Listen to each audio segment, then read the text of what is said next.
só, Hebreus capítulo 7, versículo de número 1. Porque este Melquisedeque, rei de Salém, sacerdote do Deus Altíssimo, que saiu ao encontro de Abraão, quando voltava da matanças dos reis, o abençoou. Olha o que diz o versículo 2: para o qual também Abraão separou o dízimo de tudo. Então o que se usa esta passagem? Diz que aqui Paulo está falando sobre dízimo. Mas Paulo está falando sobre dízimo com quem? Com gentios? E os hebreus não davam dízimo? Davam. Porque aqui o sacerdócio levítico ainda está de pé e o templo também. Então no ano de 53 a 55, eu não tenho a data precisa, eu acho que quase ninguém tem. Neste tempo aqui ainda, as pessoas iam ao templo dar o dízimo com objetos cerimoniais, porque o templo lá em Jerusalém só foi derrubado no ano 70, cumprindo-se a profecia do profeta Daniel. Então olha o que Paulo diz: para o qual também Abraão separou o dízimo de tudo. Primeiramente se interpreta rei de justiça, depois também se é rei de Salém, ou seja, rei de paz. 3, sem pai, sem mãe, sem genealogia, que não teve princípio de dias, nem fim de existência, entretanto, feito semelhante ao Filho de Deus, permanece sacerdote perpetuamente. 4, considerai, pois, como era grande esse a quem Abraão, o patriarca, pagou o dízimo, tirado dos melhores despojos. Olha aqui, Abraão deu o dízimo do salário dele, ou Abraão deu o dízimo daquilo que ele conquistou na terra, na guerra, aquilo que ele conquistou na guerra.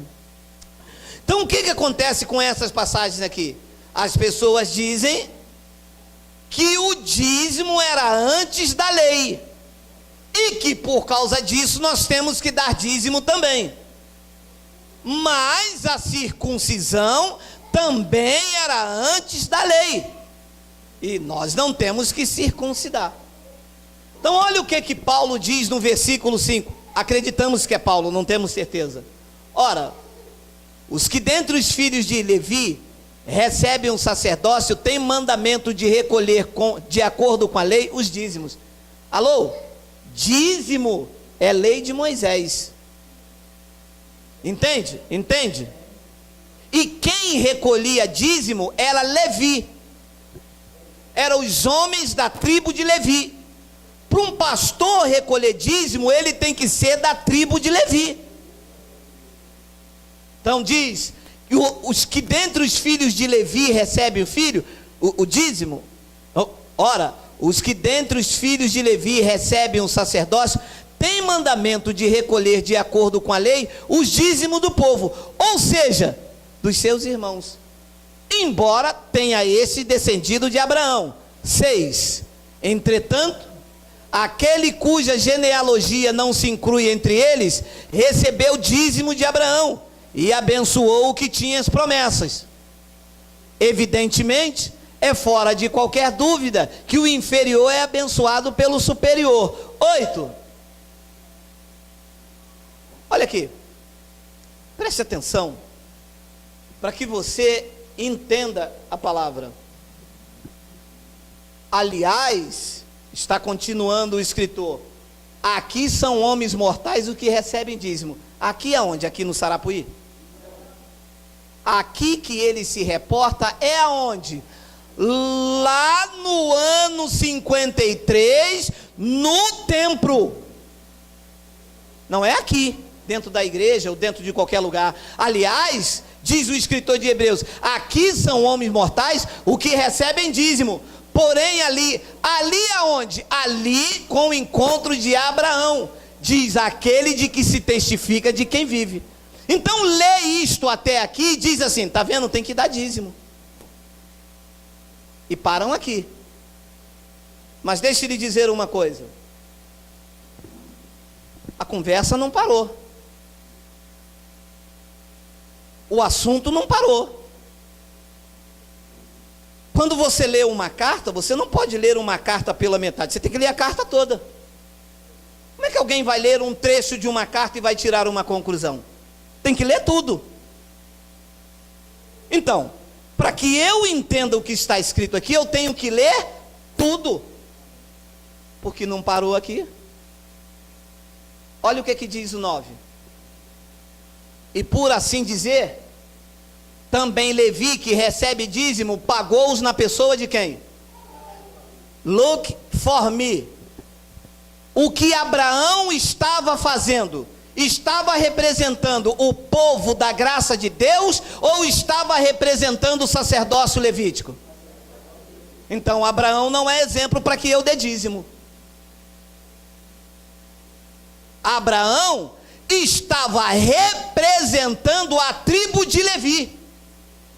Por assim dizer, também Levi, que recebe dízimos, Levi pagou na pessoa de Abraão. Levi não tinha levantado ainda, não tinha nascido. Quem estava nascido? Abraão. O que Melquisedeque fez? Levi não está aqui? Você vai representar o Levi.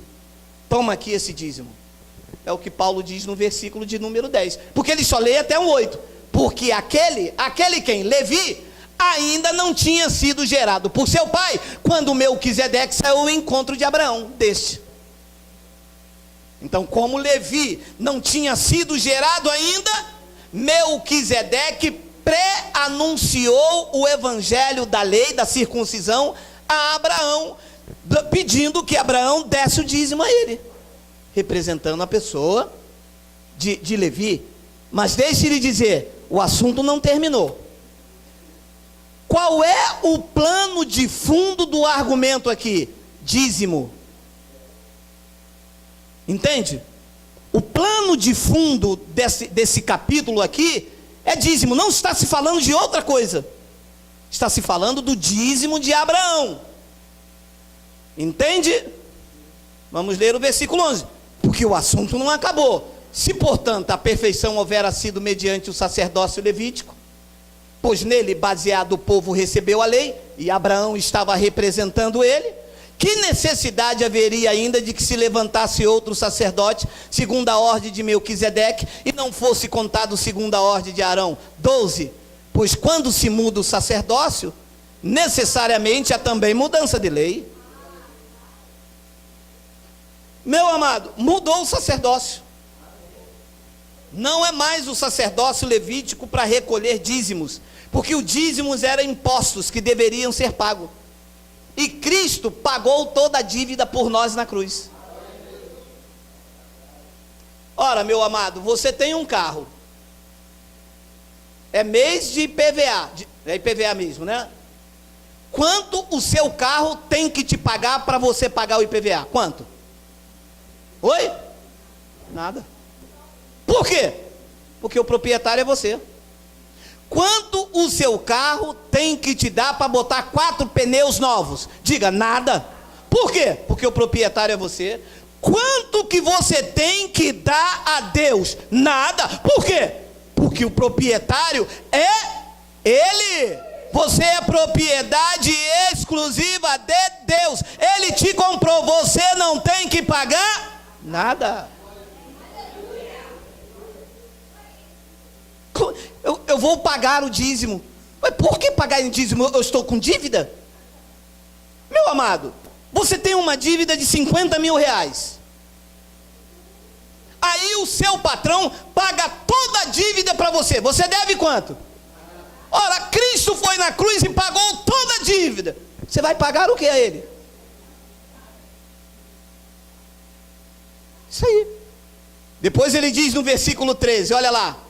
Porque aquele de quem são ditas essas coisas pertence a outra tribo da qual ninguém prestou serviço ao altar. 14. Pois é evidente que nosso Senhor procedeu de Judá, tribo a qual Moisés nunca atribuiu o sacerdote. 15. E isto é ainda muito mais evidente quanto à semelhança de Melquisedeque, se levanta outro sacerdote. 16, constituído não conforme a lei de mandamento carnal, mas segundo o poder de vida indissolúvel. 17, porquanto se testifica, tu és sacerdote para sempre, segundo a ordem de Melquisedeque. Estamos ainda no mesmo contexto.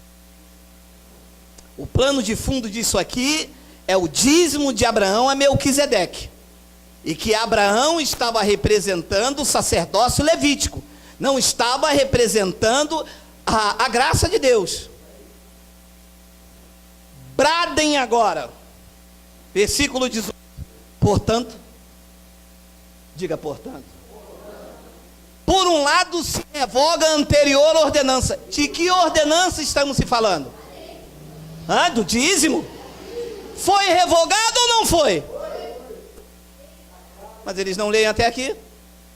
Portanto, por um lado se revoga a anterior ordenança.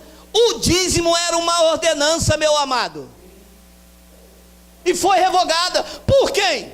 Por Cristo. Por que o dízimo foi porque a ordenança que se está tratando aqui é do dízimo, lembra? Está falando de jejum, não está falando de Páscoa, está falando do dízimo. A ordenança que se trata, o capítulo 7, é o dízimo de Abraão. E ele diz, portanto, por um lado, se revoga a anterior ordenança por causa de sua fraqueza e inutilidade. 19, eu chamo de bomba.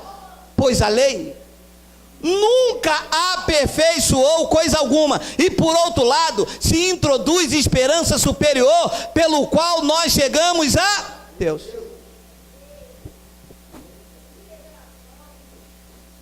Pastor, e por que não se prega isto? Porque isso liberta, isso tira o medo, isso tira a culpa. Sabe quantas pessoas não dormem com medo do gafanhoto ir na casa delas, meu amado? Você tem noção? Você tem noção quantas pessoas ficam com medo de ser amaldiçoada, de estar roubando a Deus? Você não tem noção. Você já passou por isso? Já passou por isso? Você já sentiu aquele medo de falar com o marido assim, nós estamos roubando a Deus, e um gato miar lá fora, e a pessoa, tá vendo, homem? Um gato.